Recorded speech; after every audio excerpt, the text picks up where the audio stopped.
Hey everybody, this is Jesse from Fishing the Dream, and I thought I'd take the time to talk about river and stream access in the state of Tennessee. There seems to be some mixed ideas on what you can and can't do, how you can access the water, and I've done a little research in different areas on it. Some landowners think that they own the water that their land is connected to, which is not the case. By the state of Tennessee, if that water is navigable, which means if you can float it with a kayak, a tube, or a boat, that it is open to the public. That does not mean that you can get on the property adjacent to it, but you can float the waters and fish for the fish in the area. I found a lot of issues with access to get to that water. May be the biggest problem here. Most of the time when I access rivers, streams, or creeks, I do it from either a highway bridge or a park or some public venue that I can get into the water without having to go across someone's property. Some of the landowners have been soured by people coming onto their property, dropping trash, leaving old fishing line, just leaving a mess. And I believe if you brought it on the property, you take it with you. And sometimes I'll even pick up other people's trash and take it with me just so it cleans up the area. And I'm also an avid believer in catch and release. So most of the time I don't take anything with me. I may every once in a while take a trout for supper, something like that, but I don't generally take a smallmouth or largemouth or spotted bass. One thing about smallmouth, they are slow growing. It takes a long time for them to mature.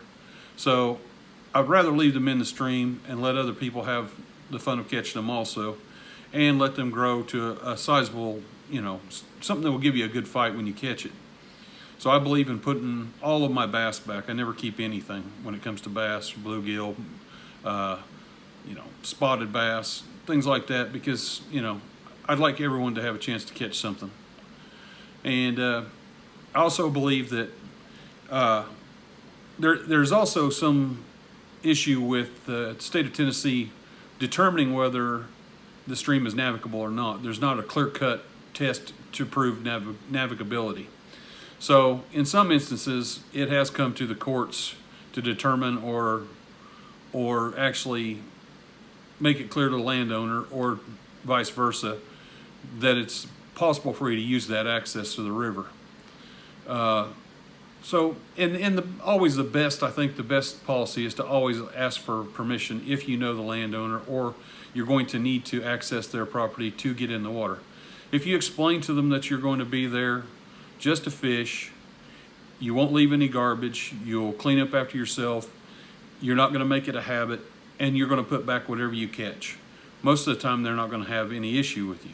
There are some landowners that believe that, they have an issue with the insurance part of it, and they don't want you hurt on their property, which that's understandable.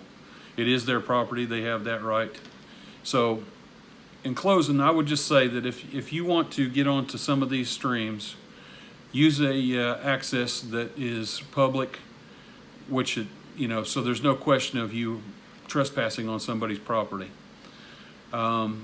I believe honesty is the best policy. If you do run into a landowner, be cordial. Don't be smart with them.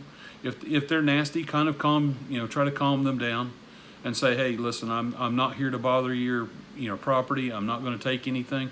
I just want to wander through, fish, and I'll be on my way. I won't keep anything, and I won't damage your property. And most of the time, they'll probably work with you, but it's always best to ask for, access to their property no matter what. So if you have that opportunity, do so. If not, if you're asked to leave in a calm fashion. Don't raise a stink. And there's always other places to fish, and there's always other accesses, and there's always other ways to get into the water. So just be pleasant with the landowners, and keep whatever you take with you, take it out. Don't leave any trash, don't leave any fishing line. I hate to see birds wrapped up in fishing line, or even turtles, and it has happened. So if you would, take all that with you. Be a positive steward to the land and a positive steward to the fishing community. And if you would, if you like what you see on this video, like and subscribe. I would appreciate it. Thank you.